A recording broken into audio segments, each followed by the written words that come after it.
Dad Vibes. Song meaning, every line explained. I've been bopping my head to the Dad Vibes by Limp Bizkit, but I've also been scratching my head like DJ Last Black Lethal while singing along.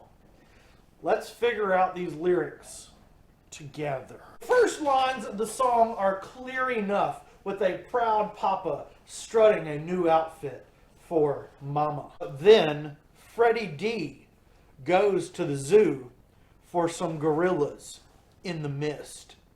Gorillas in the Mist is the first album by Da Lynch Mob with a boom ping ping and the title track of that album. Da Lynch Mob would go further with the Monkey Madness in their second album called Planet of Da Apes before splitting in 1995. Their last single, interestingly enough, is called Goin' Bananas. Walk the Line is often a reference to lyrics from the Johnny Cash classic I Walk the Line. Freddie Daddy is so awesome that he can walk the line blindfolded. Like a chump, hey, like a chump, hey, like a chump, hey. Okay.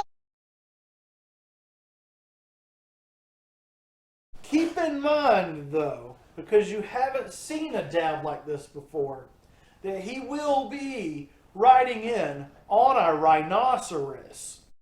like a chump, hey, like a chump, hey. We would love to see Freddie D, the public enemy, actually riding a rhinoceros. I don't think PETA would allow that. He'd hurt the poor thing. This is a reference to the clothing brand Eco Unlimited. What does the Rhino say? Freddie Durst enjoys their clothing quite a bit, so he imagines wearing their clothes is like riding a dinosaur-like creature through the universe while being Fred Durst, and I guess he's kind of right. The next line of the song, Dad Vibes, got the roll under the rap with the Dad Vibes. It reverts to Limp Bizkit's claiming of the throne of new metal kings, which they are. They were one of the biggest names popularizing this genre back in the day, which had the rock and roll underneath the rap game of the Durst man. Then we get some pretty trite and cliched stuff and can't live with them, can't live without them. It's one of the many lines across Limp Bizkit Still Sucks, or Suck if you're a grammar nerd about rock and roll, that go full defense in honor of the brand, the band. How did you handle the decades of hard non-Bizkit?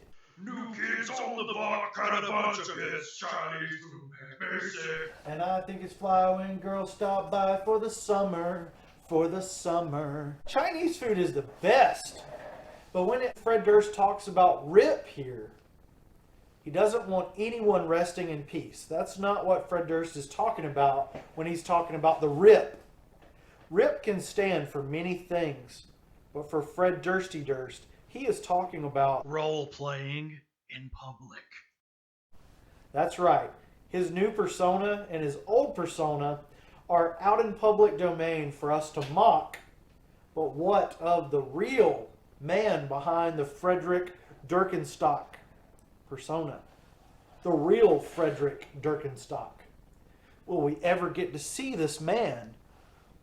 This man who is behind blue eyes. Nobody knows if we will. Dad got the sag in the back with the drip. While doing the dad persona, Fred Durst can't pull his pants up. He's a cool daddy-o with swagger and class. I gotta tell you something. I really dislike this drip term. It makes it sound like he's leaking from his sag. This is followed up by la-di-da.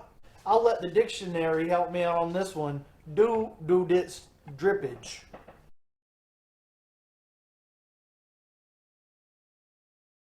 And then some birds are also going to help me out. That's right, folks. La-di-da means pretentious, or la-di-da, la-di-da, affected, pretentious, foppish. A la-di-da manner. Noun, an affected or pretentious person, behavior or speech characterized by affected or exaggerated genitality. Next verse continues with the dad character bragging of his drip. Ugh. He's dripped an entire river for us, and you guys know what ice and rocks are. I won't insult you.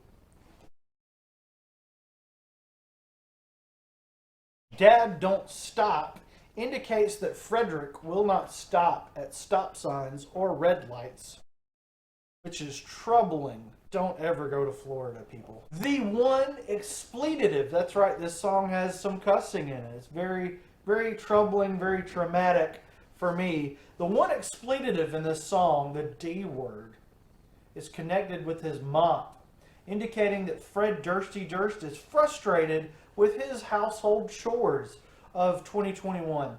You know, if you didn't like mopping 40,000 square feet, you probably should have went with the tiny house, Fred. With the sugarcane verse. It's more about how awesome and sweet Fred Durst thinks that he is. He's down with his toupee. Wait a minute. That's not right. I mean, he's referring to the song Down by Fifth Harmony, Featuring Gucci Mane. Been gone for a minute. This minute is in reference to the 10 plus years, the decade of silence and Limp Bizkit. At the end of Limp Bizkit Still Sucks, or Suck if you're a grammar nerd, we get a song called Goodbye, who, if you watch my video, my album review, you will see that I correctly guessed that Goodbye is the next single from Limp Bizkit. And in Dad Vibes, we get a late verse about bouncing to the finish. Okay, so I believe that with Goodbye and Dad Vibes talking about the end of things, about bouncing to the finish, and things like that, I believe that this is Limp Bizkit's final album. I hope that I'm not right about that, but I do believe they are saying goodbye in a stranger way, in a more definitive way than Slipknot. Back in 2014. By England's rose, may you ever wow. When Fred Durst says, I can get with that, he doesn't want to shag that. He's okay with the band going out with an album called Still Sucks, when it should have been called, clearly, Still Suck. How come Green Day and Limp Bizkit like to mess with the S? Okay, back on Revolution Radio by Green Day in 2016, they had a song called Bouncing Off the Wall, which should have been called Bouncing Off the Walls, plural. And now we're getting Limp Bizkit incorrectly grammarizing with rock band collective names. Limp Bizkit are a rock band. Limp Bizkit is a rock band. You know which one of those is right? Bizkit. Give the S to Bouncing Off the Wall by Green Day. You know what I'm talking about. I'm really tired of people messing with my generation. We get the millennial nana in conjunction with the. And this is also in combined with some shut-ups from the angst-riddled early 2000s that we remember Limp Bizkit from, the classic Limp Bizkits. Fred Durst is so delusional that he wants you to bow to his dad vibiness. Are you vibing? Also, when he says, "Here we go again," he's showing his love for alt-rock group Everclear, who are due for a comeback. Please do not sip anything from Fred Durst's sag. That's just gross.